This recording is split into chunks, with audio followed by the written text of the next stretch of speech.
Hai guys, balik lagi ke YouTube channelnya Erlangga's Family.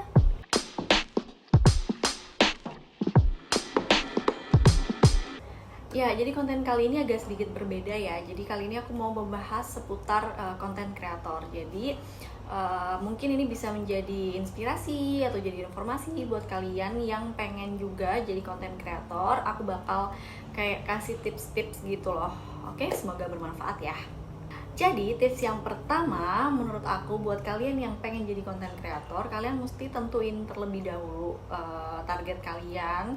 Jadi target konsumen kalian dan persisnya kalian itu mau bikin konten apa sih gitu. Dan aku saranin untuk kalian tuh punya spesifik tema gitu. Jadi jangan sampai kayak hari ini bikin konten A terus besoknya bikin konten yang jauh beda gitu. Nah itu tuh bakal bikin susah gitu secara algoritmanya gitu. Jadi kayak misalnya aku di Instagramku ini aku bahas tentang masak. Nah jadi aku konsisten aja tuh uploadnya tuh ya tentang seputar masakan gitu. Makanya kalau kalian perhatiin reels aku ya tentang masakan aja semua, atau enggak setidaknya tuh masih berkaitan gitu. Misalnya nih kayak seputar alat dapur, alat masak gitu. Pokoknya intinya ya udah seputaran itu gitu. Jadi walaupun nggak masak-masakan, tapi misalnya tentang review wajan, review panci, kayak gitu kan masih relate. Nah itu masih oke gitu. Jadi yang pertama kalian mesti tentuin dulu tema kalian gitu. Nantinya kalau kalian konsisten upload konten yang sejenis, itu secara algoritma tuh akan terdetek. Kalau kalian perhatiin di Instagram kalian kan setiap orang tuh punya interest ya. Jadi itu akan memudahkan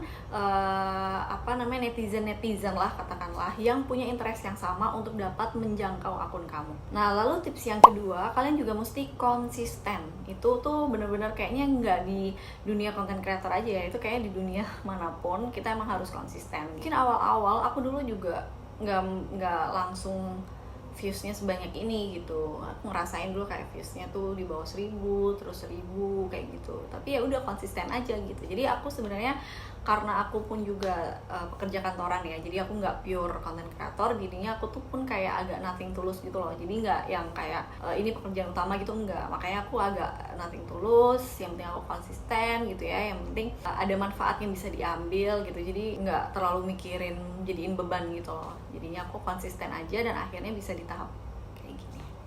Nah tips yang ketiga menurut aku pribadi ya, kalian tuh harus punya ciri khas gitu. Jadi itulah yang bisa membedakan konten kamu dengan konten orang lain gitu.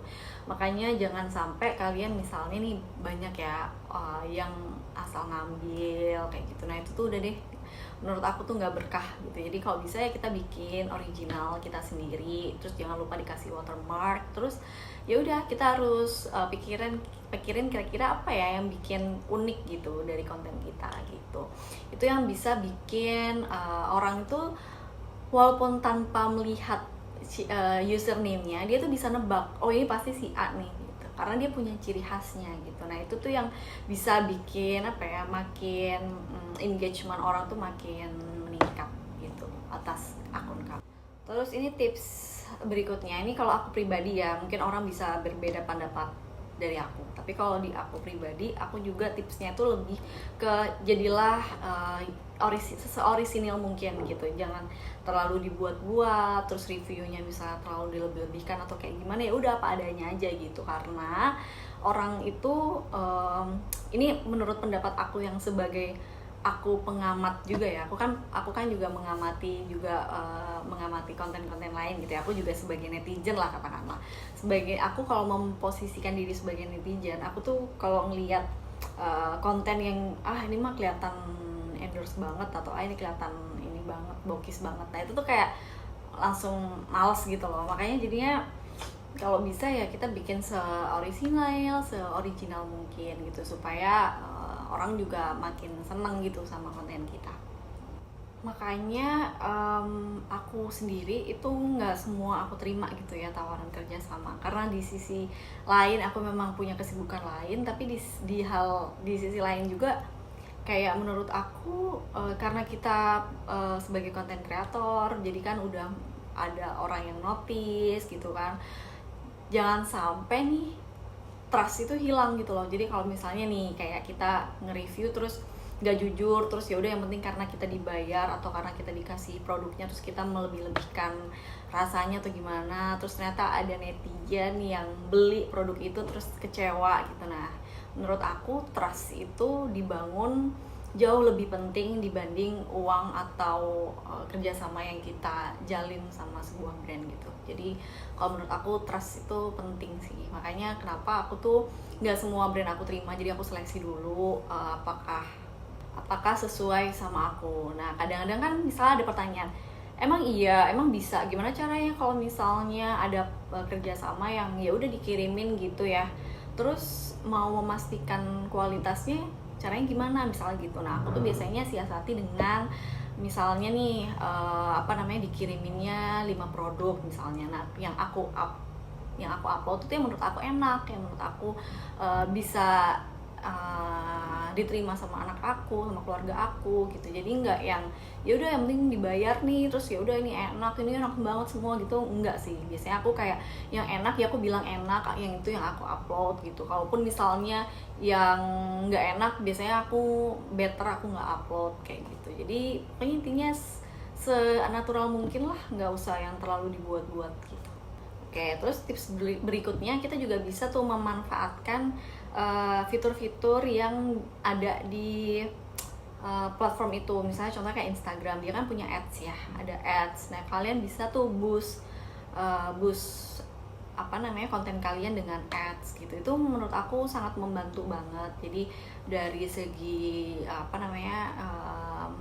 menjangkau ya, engagement ke orang tuh jauh lebih banyak gitu. Jadi akan banyak peluang orang tuh notice akun kita melalui ads gitu. Itu juga menurut aku oke sih untuk dicoba.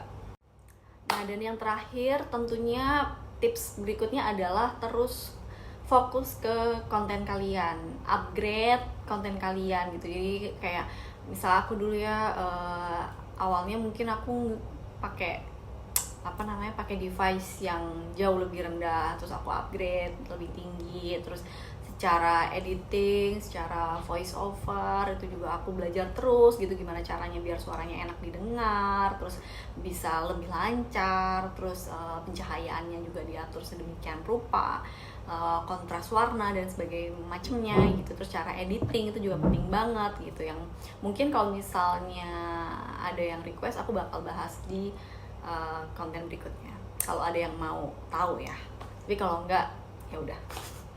Jadi mungkin itu aja bincang-bincang singkat tips dari aku untuk yang mau jadi content creator. Oke, thank you for watching. Bye.